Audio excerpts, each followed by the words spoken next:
দেশের শান্তিপূর্ণ লোকসভা ভোটে অশান্তি হয়েছে একটিমাত্র রাজ্যে, আর সেই রাজ্য হলো পশ্চিমবঙ্গ। এমনই অভিযোগ বিজেপির। লোকসভা ভোটের ফল প্রকাশের 11 দিন পরে তাই পশ্চিমবঙ্গের পরিস্থিতির খোঁজ খবর নিতে এ রাজ্যে একটি বিশেষ প্রতিনিধি দল পাঠাচ্ছে পদ্ম নেতৃত্ব। একটি প্রেস বিবৃতি দিয়ে বিজেপি জানিয়েছে, দলের সর্বভারতীয় সভাপতি জেপি নাড্ডা 4 সদস্যের একটি কমিটি গঠন করেছেন। তারাই বাংলায় গিয়ে হিংসার কারণ অনুসন্ধান করবেন। শনিবার জারি করা ওই প্রেস বিজ্ঞপ্তিতে সই রয়েছে বিজেপির জাতীয় সাধারণ সম্পাদক অরুণ সিংয়ের। তাতে বলা হয়েছে, ওই কমিটিতে থাকছেন বিজেপির 4 সাংসদ প্রতিনিধি। এরা হলেন ত্রিপুরার প্রাক্তন মুখ্যমন্ত্রী ডক্টর বিপ্লব দেব, তিনিই ওই কমিটির আহ্বায়ক। এছাড়া থাকছেন প্রাক্তন কেন্দ্রীয় মন্ত্রী তথা বর্তমান সাংসদ রবিশঙ্কর প্রসাদ, উত্তরপ্রদেশের প্রাক্তন ডিজিপি এবং বর্তমানে রাজ্যসভার সাংসদ ব্রিজলাল এবং মধ্যপ্রদেশের রাজ্যসভা সাংসদ কবিতা পাতিদার। প্রেস বিবৃতিতে জানানো হয়েছে, এই 4 সদস্যের কমিটি পশ্চিমবঙ্গে গিয়ে পরিস্থিতি খতিয়ে দেখে রিপোর্ট দেবে বিজেপির শীর্ষ নেতৃত্বকে। গত 1 জুন লোকসভা ভোট শেষ হয়েছে দেশে। ফলাফল প্রকাশ হয়েছে 4 জুন। তারপর থেকেই রাজ্যের নানা জেলা থেকে বিক্ষিপ্ত হিংসার ঘটনার খবর প্রকাশ্যে এসছে। এর মধ্যে তৃণমূল সমর্থকদের বিরুদ্ধে বিজেপির ওপর অত্যাচারের অভিযোগ যেমন রয়েছে, তেমনই বিজেপির কর্মী সমর্থকদের বিরুদ্ধেও তৃণমূলের সমর্থকদের ওপর হামলা অভিযোগ রয়েছে। বিজেপির অভিযোগ, লোকসভা ভোটের পরে রাজ্যে যে ভোট পরবর্তী হিংসা চলছে তাতে 2021 সালের বিধানসভা নির্বাচনে পরবর্তী হিংসার ছায়া দেখা যাচ্ছে। আর পশ্চিমবঙ্গের মুখ্যমন্ত্রী মমতা বন্দ্যোপাধ্যায় সব দেখেও নীরব দর্শকের ভূমিকা পালন করছেন, অথচ তারই দলের দুষ্কৃতীরা বিরোধী দলের কর্মী এবং ভোটারদের ওপর হামলা চালিয়ে যাচ্ছে। বিজেপির এই প্রেস বিবৃতিতে লেখা হয়েছে, গোটা দেশে এবার লোকসভা ভোট হয়েছে শান্তিপূর্ণভাবে।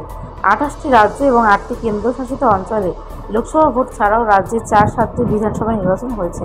তার মধ্যে কয়েকটিতে ক্ষমতার বদলও হয়েছে, অথচ কোথাও কোনো হিংসাত্মক ঘটনা ঘটেনি, হয়েছে শুধুমাত্র বাংলায়। বিজেপির দাবি, বাংলায় দীর্ঘদিন ধরে কেন্দ্রীয় বাহিনী মোতায়েন করতে হয়েছে।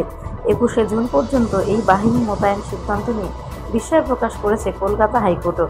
এই পরিস্থিতিকে নজরে রেখেই বিজেপির সর্বভারতীয় সভাপতি জেপি নাড্ডা ওই 4 সদস্যের কমিটিকে পশ্চিমবঙ্গে পাঠানোর সিদ্ধান্ত নিয়েছে বলে জানানো হয়েছে প্রেস বিবৃতিতে। দেশের শান্তিপূর্ণ লোকসভা ভোটে অশান্তি হয়েছে একটিমাত্র রাজ্যে, আর সেই রাজ্য হলো পশ্চিমবঙ্গ। এমনই অভিযোগ বিজেপির। লোকসভা ভোটের ফল প্রকাশের 11 দিন পরে তাই পশ্চিমবঙ্গের পরিস্থিতির খোঁজ খবর নিতে এ রাজ্যে একটি বিশেষ প্রতিনিধি দল পাঠাচ্ছে পদ্ম নেতৃত্ব। একটি প্রেস বিবৃতি দিয়ে বিজেপি জানিয়েছে, দলের সর্বভারতীয় সভাপতি জেপি নাড্ডা 4 সদস্যের একটি কমিটি গঠন করেছেন।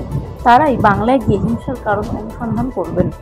শনিবার জারি করা ওই প্রেস বিজ্ঞপ্তিতে সই রয়েছে বিজেপির জাতীয় সাধারণ সম্পাদক অরুণ সিংয়ের। তাতে বলা হয়েছে, ওই কমিটিতে থাকছেন বিজেপির 4 সাংসদ প্রতিনিধি। এরা হলেন ত্রিপুরার প্রাক্তন মুখ্যমন্ত্রী ডক্টর বিপ্লব দেব, তিনিই ওই কমিটির আহ্বায়ক।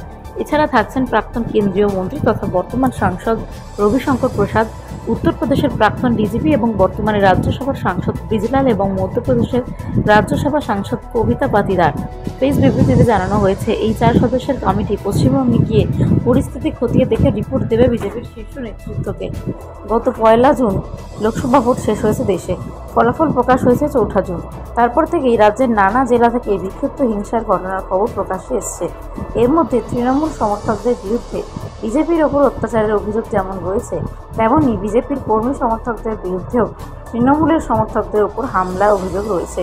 বিজেপির অভিযোগ, লোকসভা ভোটের পরে রাজ্যে যে ভোট পরবর্তী হিংসা চলছে তাতে 2021 সালের বিধানসভা নির্বাচনে পরবর্তী হিংসার ছায়া দেখা যাচ্ছে।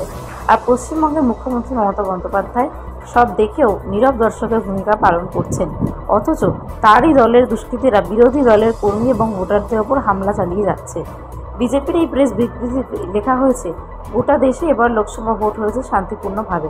28টি রাজ্য এবং 8টি কেন্দ্রশাসিত অঞ্চলে লোকসভা ভোট ছাড়াও রাজ্যে 4-7টি বিধানসভা নির্বাচন হয়েছে।